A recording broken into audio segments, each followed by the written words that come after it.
चलो आज हम लोग जेई मेंस 2024 में आया हुआ 9 अप्रैल फर्स्ट शिफ्ट में आया हुआ एक क्वेश्चन देखेंगे जिसमें relative stability of the contributing structure या रेजोनेटिंग स्ट्रक्चर की बात की गई है। ठीक है, जिस इस तरह के क्वेश्चन को करने में ज्यादातर स्टूडेंट को प्रॉब्लम होती है। तो अगर आपको इस तरह की प्रॉब्लम होती है तो आप इस लेक्चर को या इस वीडियो को आप अंत तक देखना। ओके, मैं आपको एक ऐसा ट्रिक बता दूंगा जिससे जल्दी से अप्रोच आप बना पाओगे इस तरह के क्वेश्चन को करने में। तो सबसे पहले क्या करो कि आप ये देखा करो कि कोई ऐसा स्पीसीज दिया हुआ है जिसमें सभी एटम का ऑक्टेट कंप्लीट है। ओके, या दूसरे नंबर पे ये देखा करो, ऑक्टेट तो देख लिया करो पहले नंबर पे, दूसरे नंबर पे ये देखा करो कि कोई ऐसा आयनिक फॉर्म है रेजोनेटिंग स्ट्रक्चर में जिसमें जो नेगेटिव चार्ज है ओके, वो मोर इलेक्ट्रोनेगेटिव एटम के जगह पे ऐसा तो नहीं है लेस इलेक्ट्रोनेगेटिव एटम पे नेगेटिव आया हुआ हो। ठीक है, अगर लेस इलेक्ट्रोनेगेटिव एटम पे माइनस चार्ज है तो वो उस पर्टिकुलर रेजोनेटिंग स्ट्रक्चर से लेस स्टेबल होगा जिसमें minus charge more electronegative atom पे होगा।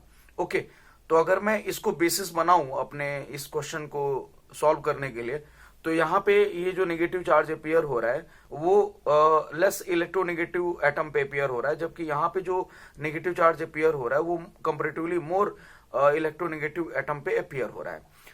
तो जब negative charge comparatively more electronegative atom पे अपीयर होता है तो वो रेजोनेटिंग स्ट्रक्चर उस पर्टिकुलर रेजोनेटिंग स्ट्रक्चर के कंपैरिजन में ज्यादा स्टेबल हो जाता है जिसमें negative charge comparatively less electronegative atom पे अपीयर होगा।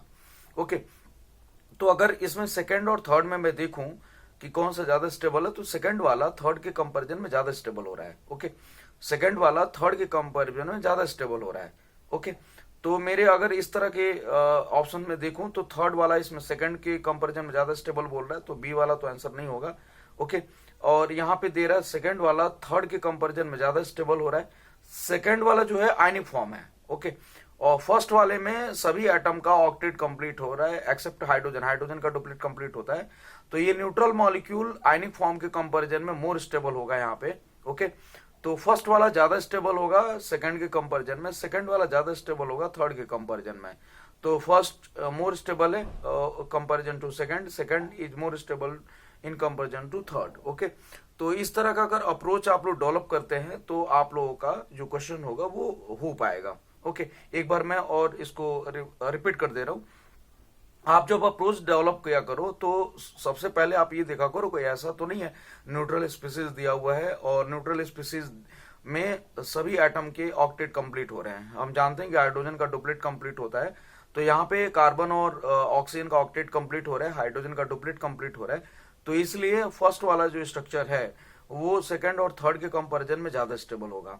सेकंड वाला इसलिए थर्ड के कंपैरिजन में ज्यादा स्टेबल होगा क्योंकि यहाँ पे जो नेगेटिव चार्ज पेयर हो रहा है वो कंपेरेटिवली मोर इलेक्ट्रोनेगेटिव एटम पे पेयर हो रहा है, जबकि थर्ड वाले में जो नेगेटिव चार्ज पेयर हो रहा है वो कंपेरेटिवली लेस इलेक्ट्रोनेगेटिव एटम के ऊपर पेयर हो रहा है। ओके, तो इसके बेसिस पे हम लोग आंसर कर सकते हैं। ओके, तो इस तरह के और लॉजिकल अप्रोच को समझने के लिए आप हमारे चैनल को सब्सक्राइब करिए, ज्यादा से ज्यादा लोगों को शेयर करिए। Okay, thanks.